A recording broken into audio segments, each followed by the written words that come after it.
that when Miss Anderson sang the Malayan national anthem, rendition sung by a visiting artist, and was a mark of respect for the newborn nation. Nathan.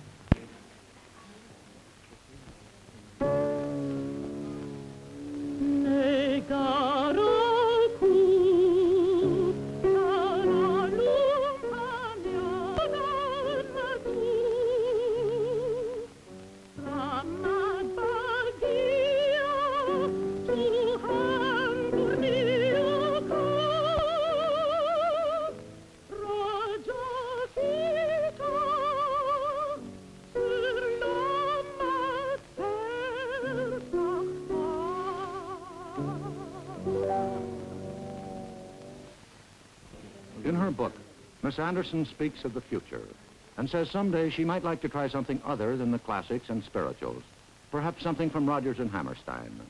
In a Kuala Lumpur school, on the very day that the Malayan flag was being raised in the United Nations, she made her debut with a song from South Pacific. Good morning, boys. It is a distinct pleasure to be here this morning and to greet you in this close fashion. There's absolutely no doubting that some of you here today will have the destiny of this country in your hands. And it is so very important.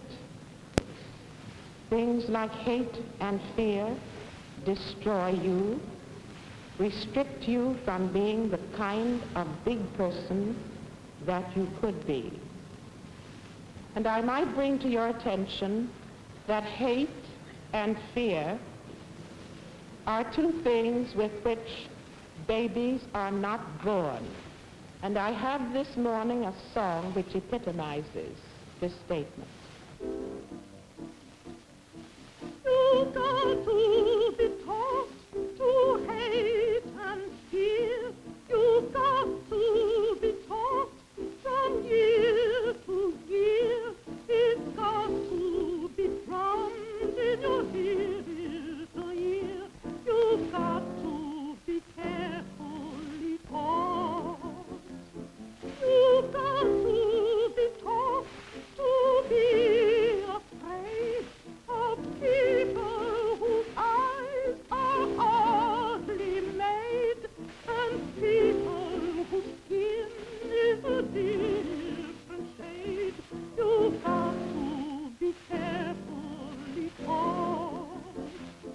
You've got to be taught before it's too late, before you are 6 or 7 or 8, to hate all the people your relatives hate.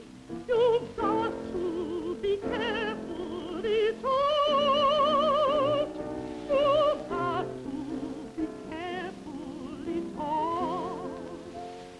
You've got to be taught before it's too late, before you are 6 or 7 or 8, to hate all the people your relatives hate.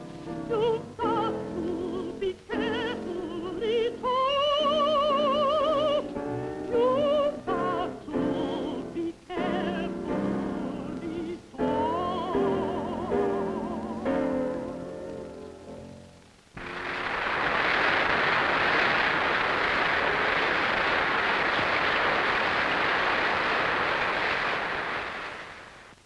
Miss Anderson concluded her trip in Pakistan and India, toward which a major part of the Soviet cultural program has been directed.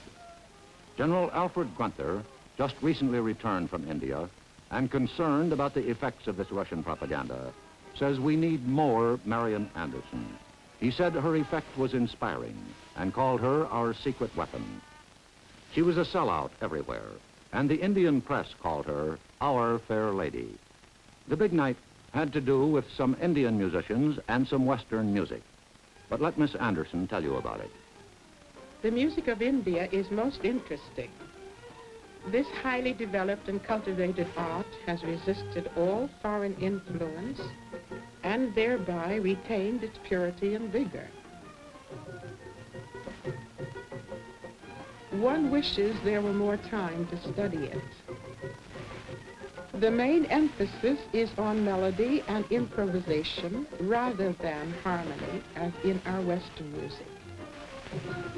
The basic form is raga, which is based on various combinations of the 7 notes, each divided into its sharp and flat.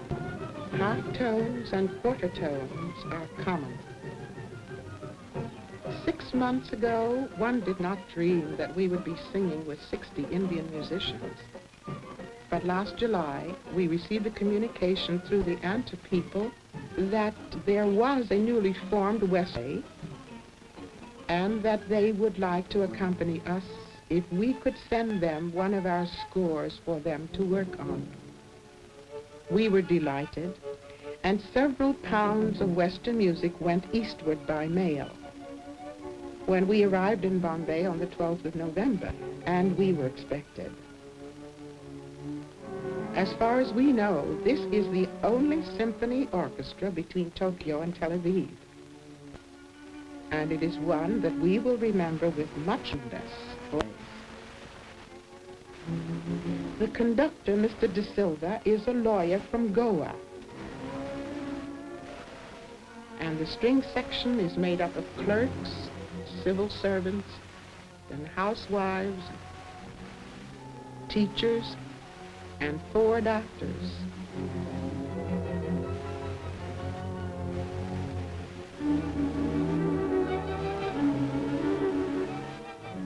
The percussionist is an able-bodied seaman and a most handsome Sikh. The entire woodwind and brass sections come from the Indian Navy, augmented by several policemen. There was no harp or English horn because these instruments simply do not exist in India, where all Western instruments are difficult to come by. We rehearsed part of one night and much of the next day with the orchestra and gave the concert that same evening. It is now my very great honor to present to my fellow Americans the Bombay City Orchestra in Mon Coeur from Samson and Delilah by Sanson.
There were news conferences and interviews everywhere.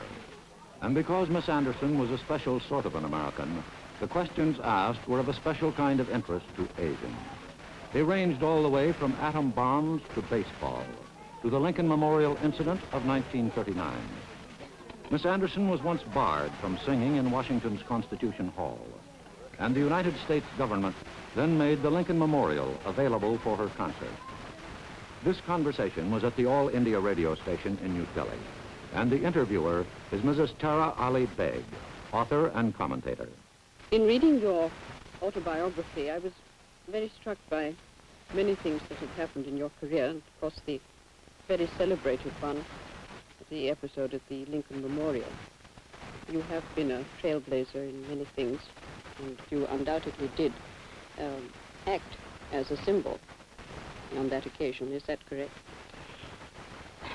Well, I suppose I'm not a symbol on that particular occasion. But, you know, one talked very little about the affair in Washington that happened at that particular time, because some of the people involved were not perhaps quite well acquainted with conditions, with a particular thing. There are some times that we are so interested in what we think and how we feel. We take upon ourselves the thing of answering for other people, the responsibility of other people, without having first thought out the thing, without being well enough acquainted with it, only to find a little later on that these things were absolutely not necessary to have been done. I had no bitterness, and I have no bitterness now, because we look for bigger things. And if you're all right on the inside, you don't have to worry about things like that. They will eventually take care of themselves, and whatever unfortunate thing comes, it might halt it for a little while. But there is a divine pattern, and there is no one person who can stop it. I can understand your having no bitterness. I think that what we're always up against in this world is the prejudices of the small people. It's hard for me, personally, to think in terms of the reasons why those prejudices existed, because for me to think in terms of being different, because they are brown or what the color of their skin is, seems so irrelevant. Yes. But there is also the prejudices do remain. We know they are isolated to certain areas and sectors, and that is why, again, I asked you the question earlier, what you meant by my people. I had the impression that you were speaking then of the colored peoples. Next of my people, you think first of the colored people in the United States. Now, I might say this. All of the Negroes in the United States are not relegated to a particular area. Not at all. There are some who own their own homes, many of them, and they are things of beauty to behold. There are some who have gone into neighborhoods that have been a little bit run down, and they have done excellent things with those neighborhoods, and it is a joy to go in and look. There are areas where my people are naturally in the very unpleasant places. There are those with whom or about whom we are very concerned, because it is so true that no matter how big a nation is, it is no stronger than its weakest people. And as long as you keep a person down, some part of you has to be down there to hold him down. So it means you cannot soar as you might otherwise. Therefore, regardless of how small the Negro may be in whatever area, the whole of our nation is dependent on what is done for the little fellow, dependent sometimes on his very life. The fact that we were able to come over for the State Department, and the words honor and the opportunity, gives us, as there certainly must be in the hearts of many Negroes who may not see the light of day, so to speak, an opportunity to speak for the only land that we know. If we were not in America, many of us might still be in Africa. Some of us might be happier, some of us wouldn't be. I know nothing of Africa. I haven't been there. So my land and my country and my allegiance is with America. That leads me to a very fundamental question. I think that in everybody's life, they have difficulties and crossroads. And there is a basic faith that they come back to. I'd like you to tell me, if you can, what would be that basic faith that you come back to? And when we speak of words, I would like to say to you that I have a most wonderful mother. And her philosophy has been that on which my sisters and I have tried to build our lives. Mother is a believer, and the 3 of her children are also believers. It is so necessary in anything that we do not to feel too complete, because you are obliged to come, regardless whether you would like it or not, to your extremity. You cannot leave this world at that point. You've got to see whatever it is through to the end. And although there are many people who seek this help only in extremity, it is nice to be acquainted with it through your whole life. And that is what my mother has taught us. It gives you a peace of mind. It gives you an understanding of your fellow men, even though in some instances they behave so poorly. And you know that if the Supreme Being were not a just one, the world should long ago have come to an end. And therefore, when things happen along the way, which might pull one up rather sharply through disappointment, you think on your faith, and you go back, so to speak, to the well to be replenished. Does it sum it up to say, to see it through to the end? Yes. And you know, there is a Negro spiritual called, I open my mouth to the Lord and I never will turn back. I will go, I shall go, see what then will be. And it sums up so much of what so many people need to feel who don't find all of these wonderful things around. I will go and I shall go to see what the end will be. Why? Because I believe in what I find at the end. A French poet once wrote, "If you wish to influence the Indians, rather than 1,000 missionaries, send one saint." The United States sent Miss Anderson, and one morning she led a throng of several thousand Indians to the beautifully simple shrine of their great saint, Mahatma Gandhi. The mayor of Old Delhi introduced the lady from Philadelphia. Which led her at the age of 8 to scrub neighbors' doorsteps to save up the money to buy a violin. She is known and honored in every quarter of the globe. Ladies and gentlemen, we are fortunate in having this talented lady of world renown amidst us this morning. Her approach to music is essentially spiritual. She gives powerful expression to the hopes and dreams of the poor Negro community and their wishes for the next world.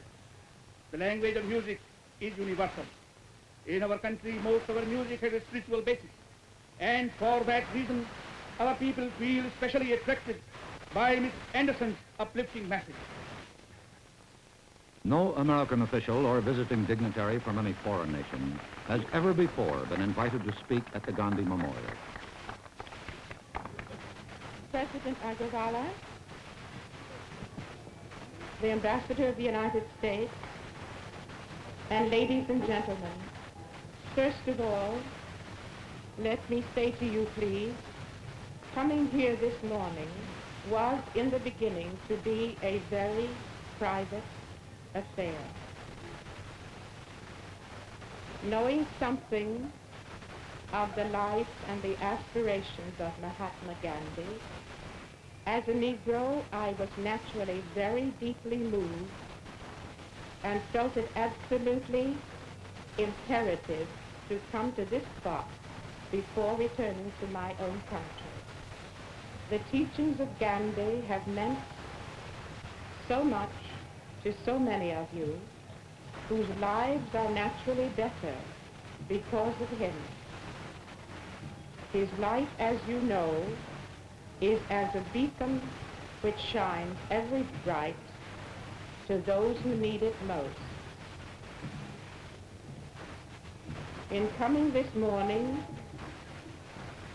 it was our intention to do, or try to do, that song which we have been told was a favorite of Mahatma Gandhi, and one which we sing very often in our churches. I would like very much to do Lead Kindly Light, but if you please, just now, I would wish we might all bow our heads for a half a minute to the memory of your saint.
Time now for a commercial by International Telephone and Telegraph Corporation. There isn't going to be any.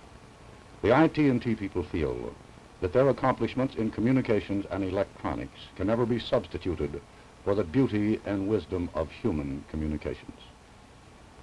And that Miss Anderson's achievement in Asia is something with which they would like to be identified.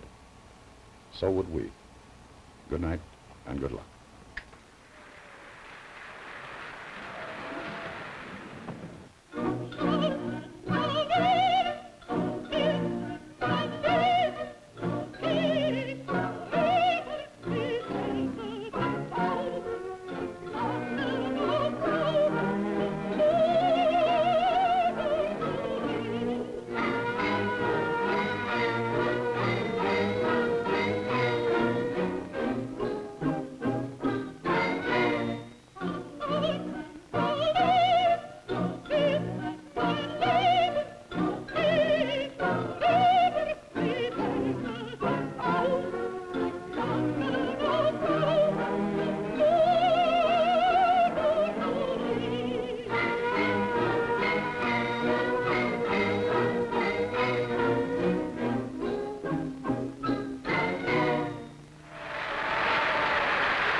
The International Telephone and Telegraph Corporation and CBS Television are pleased to announce that the State Department and the USIA have arranged for 100 prints of tonight's distributed throughout Asia and other parts of the world. Miss Anderson's trip is part of a continuing program of ANTA and the State Department, which has sent more than 100 such artists to distant lands.